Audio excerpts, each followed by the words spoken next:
Hola, hola y bienvenida a Flexibilidad desde otra perspectiva. Mi nombre es Blanca, conocida por Caubin, y hoy te traigo un súper episodio.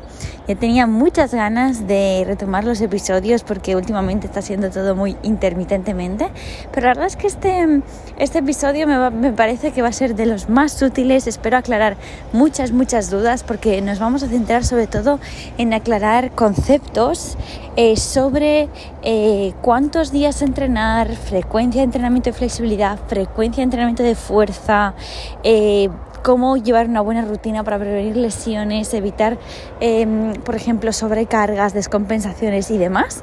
Creo que, he intentado recopilar muchas preguntas que me soléis hacer con dudas de ¿se puede hacer el mismo día fuerza y también flexibilidad del mismo grupo muscular? Cositas así, ¿no? Entonces, hoy voy a recopilar vuestras preguntas y también me voy a basar en mi experiencia y en bibliografía científica. Antes que nada, ya te adelanto de que hay muy poca bibliografía científica que hable sobre esto. Sí que hay más estudios, pues, por ejemplo, sobre hipermovilidad, sobre frecuencia en el entrenamiento de fuerza, pero sobre el tema de flexibilidad, una birria, honestamente. Total, que simplemente te voy a nombrar un par de estudios porque me han parecido los únicos un poco así convincentes. Todo lo demás mezclaba muchas cosas y me parecía un poco complejo. Así que eso es lo que haremos. También solamente decirte antes de empezar que estoy aprovechando uno de los pocos ratitos que tengo para salir a pasear, porque si no me paso todo el día de pie en la habitación para mover las piernas. Así que quizás si oyes algún ruidito, pues es básicamente porque estoy en un parque. Así que simplemente para que lo sepas.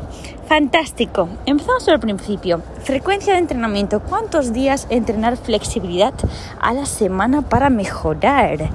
Pues dentro de que hay muy poquitos estudios, solo ha habido uno que me ha parecido más convincente y había comparado diferentes casos, pero realmente solamente comparaba dos grupos de estudio. Comparaba un grupo de estudio que entrenaba una vez a la semana y otro que entrenaba 5 veces a la semana. Por eso te digo que no me acababa de gustar este estudio y obviamente cuál tenía mejores resultados de mejora, el de 5 días a la semana, ¿no? Entonces, ¿significa eso que tengamos que hacer flexibilidad 5 días a la semana para mejorar? No. Para mí es un gran depende. De hecho, yo esto no es lo que aplico a mis alumnas ni es lo que me aplico a mí misma. Desde mis años de experiencia, habiendo vivido pues muchas situaciones de lesiones, de estancamientos, de mejorar mucho y diferentes cositas así, yo lo que he visto es que lo que mejor funciona es trabajar al menos 2 días de flexibilidad de un grupo muscular específico. Por ejemplo, ¿a qué me refiero? Pues, por ejemplo, 2 días de flexibilidad de piernas o 2 días de flexibilidad de espalda, alguna cosa así. Con 2 días ya se mejora. Entonces, ideal para mí es un rango de 2-3 días. 2-3 días de un mismo grupo muscular se mejora muchísimo si es constante. De verdad que sí. Hay personas que piensan que 2 días es muy poquito, que no es suficiente, pero te aseguro que lo es si en ese entrenamiento te centras bien en ese grupo muscular. Quizás digas, vale, pero ¿y si yo lo que hago son sesiones full body de flexibilidad, es decir, hago piernas y espalda el mismo día? Entonces, pues en ese caso yo te animaría mejor a 3 días. No tanto solo 2 días, porque realmente hay muchas figuras y muchas habilidades relacionadas con la flexibilidad de piernas y espalda que requieren de más frecuencia de repetición para mejorar. Así que en ese sentido, si haces sesiones full body, quizás sí que te recomendaría mejor 3 días en vez de 2. Luego también aquí te tengo que destacar alguna cosilla, y es el tema de esas figuras más avanzadas, como por ejemplo puede ser los chest stand, o puede ser una aguja, o puede ser quizás un back bend split. Estoy pensando, ¿no?, en cosas tanto de piernas como de espalda. Este tipo de figuras requieren como de muchos factores distintos de fuerza, de estabilidad, por supuesto de movilidad y de flexibilidad. Entonces, en ese caso sí que es más importante repetirlo varias veces al día. Entonces, por ejemplo, si quieres trabajar en chest stands, no te diría que lo hagas solamente un día a la semana, sino ahí sí que mínimo tendrían que ser 2 días. Eso en cuanto al trabajo de flexibilidad. En cuanto a grupo muscular, si haces sesiones específicas, pues mínimo 2 días, por ejemplo, flexi de piernas y 2 días flexi de espalda. Realmente digo mínimo, pero yo lo veo más que suficiente. Y si haces sesiones full body, pues 3 días lo veo algo perfecto. ¿Significa que puedes hacer más? Sí que puedes, pero tienes que tener mucha honestidad contigo misma de si estás sobreentrenando, de si ves mejoras, pero ¿a qué costa, no? Que eso, si estás muy cansada o, por ejemplo, a nivel emocional no descansas, porque recuerda que también es importante el tema de nuestro sistema nervioso, poder estar tranquilo y relajado y sentir que lo estamos disfrutando, no obsesionarnos en exceso. Ahora bien, vamos a uno de los puntos importantes. Trabajo de fuerza, porque en función de si también tenemos entrenamientos específicos de fuerza, ahí ya es otro cantar, básicamente porque un trabajo de fuerza bien aplicado, es decir, haciendo un rango de movimiento amplio, completo, ya nos puede servir perfectamente para seguir mejorando nuestra flexibilidad. Si tú entrenas, por ejemplo, peso muerto e incluso peso muerto unilateral, que es más importante, realmente no te voy a decir más importante, pero más interesante de cara a hacer transferencia a la flexibilidad, eso ya te va a ayudar a mejorar la flexibilidad de tus isquiotibiales. De hecho, va a ser un factor protector para trabajar la salud de los tendones de los isquiotibiales, que suele ser una de las zonas que más se lesionan. De hecho, el trabajo de los tendones yo te lo recomiendo muchísimo, sobre todo con ejercicios excéntricos e isométricos, porque con el trabajo concéntrico solamente se trabaja lo que es el vientre muscular, pero con el trabajo excéntrico e isométrico los tendones se fortalecen y así evitamos esas famosas lesiones en la zona de inserción isquiotibial hacia el glúteo, que es mítico. Ya estamos todos cansados de oír que me molesta, que la tengo, etcétera, que es, por ejemplo, la que me sucedió a mí.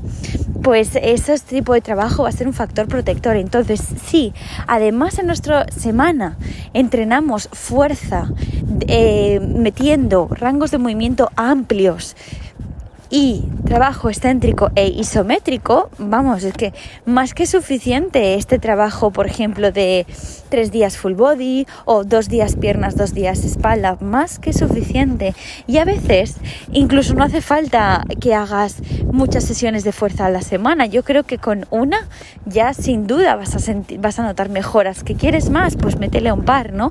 Pero eso también ¿no? Depende del tiempo que tengas y lo mismo de la energía, porque cada cuerpo es distinto y responde distinto a este tipo de cargas de entrenamiento. Entonces, con un día de fuerza a la semana, con ejercicios específicos para mejorar la flexibilidad, ya te garantizo que vas a notar muchísimas mejorías en tu flexibilidad y va a ser un factor protector de cara a evitar lesiones. Otra de las claves que yo me he dado cuenta, y es quizás no solamente en temporadas que se tenga poco tiempo, si instauras una pequeña rutina de movilidad suave, por ejemplo, por las mañanas cuando te levantes, es que lo vas a notar muchísimo. Yo era de las que antes era en plan, o no lo hago o hago una sesión de flexi, ¿no? Pero no dejaba espacios en mi día a día para movilidad suave, para simplemente hacer un poquito lo que me pidiera el cuerpo, lubricar un poquito todas las articulaciones, meterle así un poquito de caña, ¿no? A esas zonas que por la mañana se levantan más rígidas, por ejemplo el nervio ciático, y lo he notado una barbaridad. Es lo primero que hago cuando me levanto, junto a las respiraciones para activar transverso y relajación diafragmática, que me ha ayudado muchísimo también con las lesiones en cadena posterior. Os animo a que añadáis a vuestra rutina masaje del diafragma. Si es algo que os interesa, os puedo subir alguna rutina de YouTube de esto, explicando cómo se hace, porque es una maravilla el relajar la cadena anterior, cómo mejora otro tipo de cadenas. Y lo que hago es eso, añadir pues movilización nervio ciático, movilización de columna, movilidad de cadera, un poquito de movilización nervio femoral, estiramiento de flexores, relajación cuello, hombros, y me lleva unos 20 minutos más o menos. De verdad que vale la pena levantarte un poquito antes y hacerte unos 20 minutos por la mañana, porque luego, si a lo largo del día estás muy quieto, muy quieta, sentado de manera un poquito así sedentaria, te aseguro que esos 20 minutos van a marcar una diferencia, no solo en las sensaciones de cómo te sientes tú en el día, sino sobre todo va a marcar una diferencia de cara a cómo esto se va a ir acumulando como en un vasito. Tú imagínate un vasito, lo vas llenando de arena y lo voy llenando. Pues poco a poco al final vas a tener el vaso lleno de arena. Pues eso lo vas a notar, esa arena va a ser un empujón muy grande de cara a tus entrenos de flexibilidad. De repente te pondrás a entrenar y dirás, pero si me noto mejor la cadera, me noto mejor los isquiotibiales, los flexores. Pues eso es gracias a esos pequeños 20 minutos de movilidad que haces durante un ratito a tu día, pero es todo día a día, constante. Así que llevar una vida activa dentro de lo que cabe, añadir al menos un día de fuerza, trabajando en un rango de movimiento amplio, con ejercicios isométricos y excéntricos, y añadir una mini rutina de movilidad diaria, de verdad te garantizo que va a suponer un antes y un después en tus beneficios en entrenos de flexibilidad. Y quizás si eres de esas personas que piensa que tiene que hacer flexibilidad cada día, o que 2-3 días es muy poco, vas a ver cómo no te hace falta más si llevas a cabo estas pequeñas claves. Y otra de las claves que te quería decir, sí que puedo decirte que fue un estudio más con cara y ojos y me ha gustado más. Fue un estudio que se hizo en América, ahora no recuerdo la universidad, y lo que hacían era comparar dos grupos de estudio. Uno que había hecho simplemente rutinas de flexibilidad con estiramientos pasivos, totalmente estáticos, y otra que lo que había hecho era añadir facilitación neuromuscular propioceptiva. Y se había visto que en el mismo tiempo había mejorado mucho más el grupo que había añadido facilitación neuromuscular propioceptiva, que es decir, todo el trabajo que hacemos de contraigo, relajo, etcétera. Quizás ahora digas, no sé qué es eso, pero son muchas de las técnicas que utilizo yo en mis clases y en las clases teóricas que hacemos en Twitch. Las suelo explicar con detalle, así que si es algo que te interesa, me lo dices y seguiré hablando sobre el tema. En alguno de los podcasts os puedo hablar un poquito más de por qué funciona y un poquito todo. Pero vamos, que este es básicamente otro punto que veía importante añadir, y es el tema de no solo te quedes haciendo estiramientos estáticos. La facilitación neuromuscular se ha visto científicamente que es muchísimo más útil, así que sin duda añadir este tipo de ejercicios en nuestras rutinas va a suponer un antes y un después, te lo puedo asegurar. Vale, vamos a seguir explorando, viendo un poquito más posibles combinaciones, y solamente quería también aclarar unas cositas sobre el entrenamiento de fuerza, ¿no? ¿Qué entiendo por entreno de fuerza? ¿Una sesión full body? ¿Una sesión de piernas? ¿Una sesión solo de brazos, de tronco superior? Pues esto depende mucho de tus objetivos y también de tus gustos. Yo te diría que la sesión que sí o sí tiene que haber, o los ejercicios que sí o sí tienen que ser de piernas, sobre todo porque si estás en el mundo de la flexibilidad ya habrás visto que las piernas, glúteos suelen ser muy muy importantes para todo tipo de figuras, tanto de espalda como de piernas. Entonces, si tú no tienes unos glúteos fuertes, unos cuádriceps fuertes, isquiotibiales fuertes que te sostengan, muchísimas figuras te aseguro que no las vas a poder hacer, o te harás daño en el camino, que es lo que sucede con tendones débiles, ¿no? Entonces, en las sesiones de piernas, sobre todo, te diría que trabajes los glúteos, los estabilizadores de cadera, y también mucha isometría y ejercicios excéntricos, ¿vale? ¿Significa eso que no puedo hacer una sesión full body? Por supuestísimo que puedes hacer una sesión full body, pero simplemente ten en cuenta eso, que haya una parte de ejercicios importantes que sean de glúteo, y no solamente estoy hablando de ejercicios con banditas, empujes, zancadas, no debes ni siquiera faltas sentadillas. Yo me centraría sobre todo en ejercicios de manera unilateral. Para mí son la clave realmente, que puede hacer mucha mejor transferencia. Fuerza de flexores, también muy importante. Fuerza de flexión de cadera. Todo ese tipo de ejercicios puedes encontrar muchos ejemplos en las rutinas de fuerza que tenemos en el canal, y cogerás ideas. Vale. Entonces la sesión full body, si tiene por una parte eso, luego le podemos añadir, por supuesto, otras partes que para mí son fundamentales. Por ejemplo, el trabajo de core, 100% súper importante. Trabajo de core, sobre todo de una manera completa, es decir, no solo abdominales, también espalda. Y si es abdominales, no solo el recto abdominal, también el transverso, trabajar esa musculatura estabilizadora más interna de nuestro abdomen es súper importante. Es, por ejemplo, la que se suele activar con los hipopresivos y con otro tipo de ejercicios, no solo los hipopresivos, de respiraciones específicas en activar, por ejemplo, suelo pélvico y transverso abdominal. Otra cosa que si os interesa podemos ahondar un poquito más en eso. Luego, otro trabajo importante para mí son el tronco superior, pero especialmente las tracciones, porque muchas veces en muchas disciplinas se trabaja mucho los empujes, como por ejemplo en el yoga, y las tracciones para mí han supuesto un antes y un después con mi trabajo de contorsión, ya que por ejemplo en contorsión también es todo empujes, ¿no? Las invertidas, por ejemplo el escorpión en antebrazos, los chest stands. Entonces el trabajo de tracción me ha ayudado a mí mucho a estabilizar los hombros, sobre todo a medida que ganamos mucha movilidad de hombro. Todo el trabajo de tracción me ha ayudado pues a implementar más estabilidad en la cápsula articular de los hombros, a fortalecerlos, sobre todo un trabajo bueno de dorsal, serrato y demás. Eso para mí ha sido clave. También, por supuesto, si haces pole dance o telas, en este caso sí que te diría que quizás te enfoques un poquito más en los empujes, no tanto las tracciones, porque en pole dance y telas estáis haciendo todo el rato tracción. Entonces en ese caso sí que quizás valdría la pena trabajar un poquito en los empujes, por ejemplo, con planchas, con flexiones, alguna cosita así. Sería interesante, con fondos también podría venir bien. Vale, entonces puntos a destacar sobre esto. Alguna de las preguntas que me habéis hecho. Noto que si mejoro en calistenia, por ejemplo, en fuerza de brazos, luego tengo menos flexibilidad en contorsión. ¿Por qué pasa? ¿Significa eso que tengo que dejar de hacer calistenia? ¿Tengo que priorizar una cosa?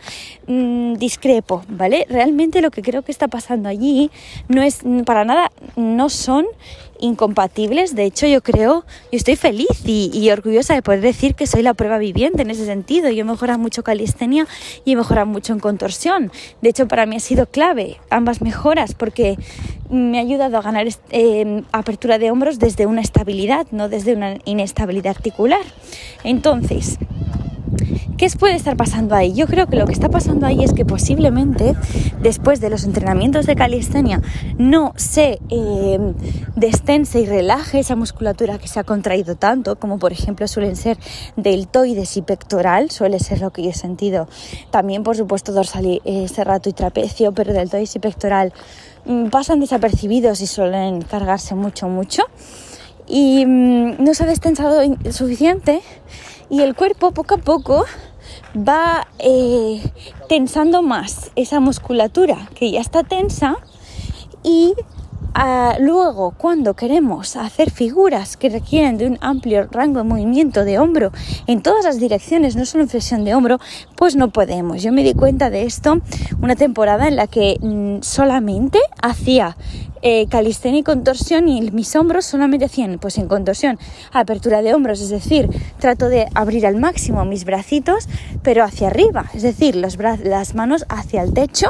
Eso es flexión de hombro, pero por ejemplo no hacía nada de extensión de hombro, que es manos por detrás, o de estiramiento de pectoral, o de rotación interna. No hacía nada de esto y de repente digo, pues es que no me puedo coger las manos por detrás. Pasaba una mano por detrás como un estiramiento de tríceps y la otra en rotación interna, ese típico agarre de yoga, y no podía hacerlo. No podía hacerlo porque había dejado de hacer ese rango de movimiento. Entonces, dejar de hacer ese rango de movimiento más la rigidez que puede causarte el entrenar tanto la fuerza en esa musculatura y no destensarla, pues es un cóctel molotov para la movilidad de hombros, básicamente. Entonces, ¿la solución cuál es? ¿Dejar de hacer calistenia? ¿Dejar de hacer contorsión? No. Al acabar los entrenos de calistenia, destensar bien deltoides, pectoral y hacer esos rangos de movimiento distintos, no flexión de hombro, es decir, extensión de hombro, rotación interna, rotación externa. Y luego en tus entrenamientos de contorsión, antes de ponerte a hacer a tope flexiones de hombro, de nuevo, relajo mi pectoral, relajo deltoides, relajo dorsal, trabajo el rango de extensión, trabajo otros rangos de movimiento. Te aseguro que si haces esto te va a ayudar mucho. Luego otro punto importante, si tienes dudas sobre esto, de nuevo, yo te animaría a que te pases por las clases teóricas de Twitch, porque hablamos mucho de anatomía, y si tú realmente quieres mejorar, pues es muy importante que no solo que hables con propiedad, sino que conozcas tu cuerpo y sepas qué estás haciendo, qué rangos de movimiento estás haciendo, cuáles no, para qué sirven, porque muchas veces yo me he dado cuenta que a veces fallamos en figuras de contorsión porque no requieren flexión de hombro, y como solamente trabajamos flexión de hombro no nos salen, pero es muy importante otro tipo de movilidad de hombro, como por ejemplo si quieres hacer una aguja, esa rotación de hombro requiere también de extensión de hombro. Fabuloso. Entonces, seguimos por aquí. Otras cosas. Si yo entreno, por ejemplo, fuerza... Voy a intentar poner ejemplos para cubrir el máximo, las máximas situaciones que me habéis expuesto. Si yo entreno, por ejemplo, fuerza calistenia, vamos a seguir aquí, por la mañana, luego puedo, aunque no pase tiempo, meterme a hacer puentes y cositas así, o tengo que esperar a otro día, o puedo hacerlo luego por la tarde. Vale. Yo creo que aquí es también un gran depende mucho de tu cuerpo, del entreno que hagas, porque a veces si haces un entreno de calistenia pues de 1 hora y media no te va a apetecer hacer luego nada. Pero si es un entreno más pequeñito, ¿no?, más específico, que simplemente hago unos cuantos básicos y luego sí que te apetece, tienes tiempo, tienes energía para hacer contorsión, no hay ningún tipo de problema. Pero sí que es cierto, no, por supuesto, no hace falta que hagas activación de hombro porque ya lo tienes, pero sí que hace falta, por ejemplo, que hagas flexores. Sí que hace falta, por ejemplo, que descargues pectoral, descargues deltoides. Obvio, eso sí que hace falta, que actives tu espalda alta, que la abras, que notes como entre medio de tus escápulas empieza esa zona dorsal a flexibilizarse, a movilizar un poco columna. Entonces yo sí que al menos dedicaría, quizás no tanto, pero sí que dedicaría quizás unos 20-30 minutos solamente pues a calentar flexores, calentar espalda baja, destensar esas zonas que se han tensado más y movilizar mi espalda antes de ponerme a hacer puentes después de un entreno de calistenia. Así que creo que no hay ningún problema siempre y cuando se haga eso. ¿Significa eso que tengo que hacerlo justamente después? No, también puedes hacerlo. Si por la mañana entrenas fuerza, puedes hacerlo sin problema por la tarde. No hay ningún problema. Puedes hacer el entrenamiento por la tarde, pero lo mismo, si te sientes cargada a ciertas zonas, dedícate tiempo, tranquilamente, con mucho mimo, a destensarlo. De hecho, yo lo que me da cuenta, ahora que cada vez pues aumentamos de nivel los entrenos y yo me siento pues más flexible, es que estoy quizás unos 40 minutos, sin exagerar, pues haciendo cosas muy simples, estirando mi pectoral, haciendo ejercicios de neurodinamia para relajar el nervio mediano, nervio cubital, nervio radial, cosas muy sencillitas, no muy básicas, relajar mi cuello, y eso hace que luego a la mínima que hago alguna apertura más intensa esté súper profunda, porque ya he quitado esa capa superficial de rigidez, que es al final es un poquito rigidez, sobre todo a nivel facial y nervioso muchas veces, de los nervios, ya la he quitado. Entonces ya no hay nada que me frene, y mi cuerpo, por naturaleza, somos flexibles y móviles. No es común sentirnos rígidos. Obvio que a veces me siento rígida, pero si me siento rígida, realmente simplemente necesito estar más tiempo calentando y no necesariamente haciendo cobras súper profundas, sino cosas más sencillitas que luego van a hacer que en esos puntos más profundos me sienta muy bien. Así que no hay ningún problema si por la mañana entrenamos calistenia y por la tarde puedo hacer un entreno de agujas, ningún problema, siempre y cuando esto se trabaje en todos los rangos de movimiento y destensemos esa musculatura que está más tensa. Vale, ¿se aplica lo mismo a la fuerza y flexibilidad de piernas? Aquí sí que hay un ligero matiz, creo yo, y es, partimos de la base que nuestro tronco superior no son articulaciones de carga, por lo que siempre vamos a tirar más peso o hacer cositas con más intensidad en nuestras piernas que en nuestro tronco superior. Entonces, si tu entrenamiento de fuerza de piernas es un entrenamiento de subir pesos muy profundos, muy estilo powerlifting o súper desgastante como el CrossFit, puede ser que estés súper calentito cuando acabes, pero también puede ser que estés muy fatigado. Entonces, en ese sentido, A mí nunca me ha gustado, después de entrenamientos súper intensos, de muchísimos pesos, súper profundo, meterle mucha caña a la flexibilidad de piernas nunca me ha gustado, porque siento que, por ejemplo, siempre acabo con ejercicios muy pasivos, que no tengo fuerza a nivel muscular ni fuerza de voluntad a nivel emocional, porque estoy muy cansada para hacer, por ejemplo, facilitación neuromuscular o contraigo relajo. No soy capaz, ¿no?, de aplicar este tipo de técnicas. Entonces, dedicar solamente ese día que yo entrené flexibilidad de piernas a cosas pasivas, pues no me parece ni muy funcional ni muy efectivo. Así que en ese sentido, si nuestro entrenamiento de fuerza de piernas es así de intenso, yo creo que valdría más la pena hacer flexibilidad de piernas un día aparte. Ni siquiera unas horas después, yo lo haría un día aparte, pero estoy hablando de si tú te dedicas a subir pesos muy, muy, muy intensos. Si es un entrenamiento normal, que dices sí que subo pesos, ¿no? Yo, por ejemplo, en Hip Thrust ahora estoy haciendo unos 60 kilos, pero no me supone una cosa extrema, está bien. Pero luego, por ejemplo, en peso muerto, yo hago peso muerto unilateral y es con poquito peso, que son 15 kilos. O sea, no es mucho. Pero sí, claro, no es lo mismo que primero de todo hago unilateral, pero imagínate si hiciera yo un peso muerto con 80, pues es que luego no tendría fuerza para hacer ni over splits ni nada.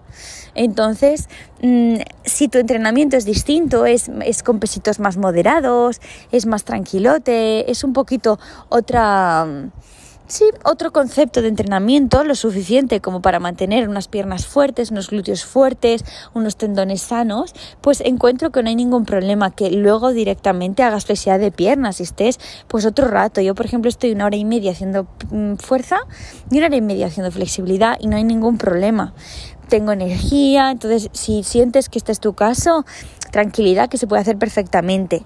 Pero, lo dicho, si es un entreno más potente, casi que no lo veo tan buena idea el hecho de hacer luego seguido flexi. Aún así, esto depende mucho de la persona. Quizás tú me estás escuchando y dices, pues yo hago muchos pesos y luego estoy perfecta y puedo hacer splits. Pues en ese caso, si te funciona a ti, síguelo haciendo. Yo simplemente te doy mi opinión, pero obvio que está basada en mi experiencia, porque no hay ningún estudio sobre eso. De hecho, si alguien le gusta hacer estudios científicos, pues lo puede plantear, porque estaría bien, ¿no?, que hacer un grupo de personas que entrenan 2 días a la semana separado de fuerza y otras personas que entrenan el mismo día de fuerza, hacen las mismas sesiones de fuerza, las mismas de flexi, a ver quién mejora más. Sería un estudio gracioso. Creo que nos aportaría mucha luz. Así que entonces en ese sentido nos basamos un poquito en las experiencias personales y cómo se sienta cada uno. Así que si a ti te funciona, síguelo haciendo. Yo solamente te digo que no tiene nada de malo, pero que hay que ser consciente de eso, de que quizás si hemos hecho un entreno muy exigente de fuerza, pues estamos a nivel del sistema nervioso ya muy saturado, ¿no?, y muy fatigado como para luego poder darlo todo en algunas progresiones que requieren pues de más fuerza de voluntad y de fuerza muscular. Vale. Ahora, quería también comentarte algo importante sobre las lesiones y sobre todo las descompensaciones. Normalmente las lesiones se causan por descompensaciones de que tenemos zonas débiles que a la vez se tensan mucho y zonas muy fuertes y sobrecargadas, ¿no? Es lo que, por ejemplo, hay dos muy comunes, que es el síndrome cruzado superior y síndrome cruzado inferior. Por ejemplo, cuando alguien tiene chepita, lo que le sucede es eso, que tiene unas zonas muy débiles y tensas y otras zonas muy fuertes y sobrecargadas, muy, muy contracturadas, porque tienen que suplir lo que las zonas débiles no hacen. Entonces, algunos ejemplos. Yo me he encontrado a veces ejemplos de, por ejemplo, sobrecargar en exceso el cuadrado lumbar por no tener suficiente fuerza en flexores de cadera y transverso abdominal. Eso sucede mucho si eres una persona que, por ejemplo, en las zancadas se le carga mucho la zona lumbar, pues seguramente te falte fuerza en flexores y en transverso abdominal. En ese caso, ¿qué podríamos hacer? Pues aparte de ganar fuerza ahí, trabajar mucho la cadera en espiral, muchos estiramientos de torsiones para relajar piramidal, porque si el cuadrado lumbar está tenso, trapecios y glúteos seguramente también lo van a estar. Luego, por ejemplo, falta de fuerza en el dorsal y el serrato y muchísima tensión en el pectoral, eso que suele causar dolor en el deltoides anterior, dolor, por ejemplo, en la parte frontal del hombro a la hora de hacer aperturas. Esto, por ejemplo, me pasó a mí no hace tanto, y es que faltaba aún más fuerza en la zona dorsal y el serrato, tenía el pectoral tenso, entonces eso hacía que provocar una rotación interna en mis hombros y luego cuando yo hacía flexión de hombro y aperturas me molestara la zona frontal del deltoides. Pues ahí que tenía que hacer, ganar fuerza en dorsal, pero sobre todo relajar mucho el pectoral. De verdad que el pectoral es una de las zonas que más tensas tenemos sin darnos cuenta y es una pasada cuando las destensamos. Otro ejemplo, bueno, este ya es muy común, es un poquito lo que he comentado ahora, es el del tema de dolor los isquiotibiales, sobre todo en la zona de inserción proximal, los tendones isquiotibiales. Normalmente si nos falta fuerza en esa zona, no solo podemos provocar una inflamación en el tendón, sino que también otra musculatura, como puede ser los obturadores, obturador externo suele ser el más común, pues se sobrecargue, porque además es una musculatura muy chiquitina, es un rotador muy profundo de nuestra pelvis que no suele estar sometido a mucha carga, pero sí que se suele tensar si hay otra zona de nuestro cuerpo que no le ayuda. Básicamente eso suele pasar. Entonces estas son descompensaciones que, teniendo sobre todo mucha conciencia de si trabajo fuerza, luego de destensar, sí o sí. Y lo mismo, si trabajo mucha flexibilidad, luego también he de estabilizar. Para mí esa es la clave. Cuanto más flexibles somos, más fuertes tenemos que ser, y también cuanto más fuertes somos, más tenemos que volver a los básicos y destensar esa musculatura que se sobrecarga en silencio y al final peta por algún lado. Los ejemplos más comunes son estos que te he comentado, de pectoral, glúteo, cositas así, ¿no? Pero hay muchos más. Entonces, yo creo que si aplicas en tu día a día estos pequeños tips que te he ido dando a lo largo del episodio, te van a ayudar. Así, a modo de resumen, solamente decirte, así que ya sabes que soy muy teórica y muy analítica y me gusta también hacer resúmenes y esquemitas mentales para yo también ser consciente si me olvido algo, ¿no? Y es mínimo 2 días de flexibilidad por grupo muscular, es decir, 2 días de flexibilidad de piernas, 2 días de flexibilidad de espalda. Significa, por ejemplo, que si quiero trabajar el split frontal y el middle, tengo que hacer esos 2 días frontal y middle. Gran depende. Si estás en un punto muy principiante, sí que valdría la pena que hicieras los 2 días, o sea, un día front y un día middle. Pero si estás en un punto que estás más o menos avanzado con ellos, puedes hacer perfectamente front y middle en el mismo día, no hay ningún problema, ¿vale? Para mejorar el flexibilidad de espalda, lo mismo, 2 días por grupo muscular ideal. Que no tienes tiempo y vas a hacer sesiones full body, pues unos 3 días lo veo bien. Que aún así, ¿te gustaría dividirlo grupo muscular, pero tampoco no tienes tiempo? Bueno, pues lo mínimo que podrías hacer es un día flexi de piernas, un día flexi de espalda. Piensa también que, por ejemplo, hay zonas como los flexores que se trabajan tanto en piernas como espalda, entonces realmente ya le vas a estar añadiendo carga. Lo que sí que tendrías que hacer es tener cuidado de no olvidarte de los aductores y los isquiotibiales. Vale. Más cosas. Otra cosa que me sueles preguntar. ¿Tengo que tener primero el split frontal y luego ya intentar el middle? Se puede empezar perfectamente con los dos, básicamente porque hacen transferencia. Sí o sí, fuerza y sobre todo fuerza de piernas, al menos un día a la semana. Se hace sesiones full body. Recuerda esos ejercicios de isometría y excéntrico, sobre todo trabajo en glúteos. Vale. ¿Merece la pena meter otro tipo de fuerza? También, de tronco superior y de core. Recuerda, estabilizadores, ¿vale? Tienes muchos ejemplos en las rutinas de YouTube relacionadas con eso, cómo trabajar también la fuerza full body, y seguiré subiendo rutinas nuevas. Una de las claves más grandes va a ser que hagas rangos de movimiento amplios en la fuerza y también que trabajes la movilidad cada día, una rutinita de 20 minutos cuando te levantas, en algún momento al día, cuando te vas a dormir. De verdad que va a suponer un antes y un después. Sobre todo céntrate en esas zonas más rígidas de tu cuerpo y dales un plus de movilidad para el resto del día. Eso va a hacer que incluso periodos en los que entrenes menos no empeores. Obvio, no mejorarás, pero te vas a quedar como estancado, te vas a mantener, mejor dicho. Y eso realmente es mucho mejor que retroceder cual cangrejo. Así que esa pequeña movilidad y llevar una vida activa, de verdad que muchas veces va a suponer la clave para mantenerte. Y digamos que ya está. Bueno, ha habido mucho contenido, lo sé. De hecho, creo que eso es positivo. Espero que te hayas resuelto algunas dudas. De nuevo repito que yo no tengo la verdad absoluta, que me baso en experiencias y cositas que he ido estudiando en las formaciones que he hecho y sobre todo que he visto en todos estos años de experiencia trabajando con mi cuerpo y con el cuerpo de otras personas. Cualquier duda que te surja puedes ponerla en el grupo de Telegram, me puedes escribir a mí, de verdad, de corazón, espero que te ayude. Y dicho esto, te mando un beso muy muy fuerte. Nos vemos en el próximo episodio y si quieres, lo dicho, temas específicos, escríbeme y los haré. Un besote. Hasta la próxima.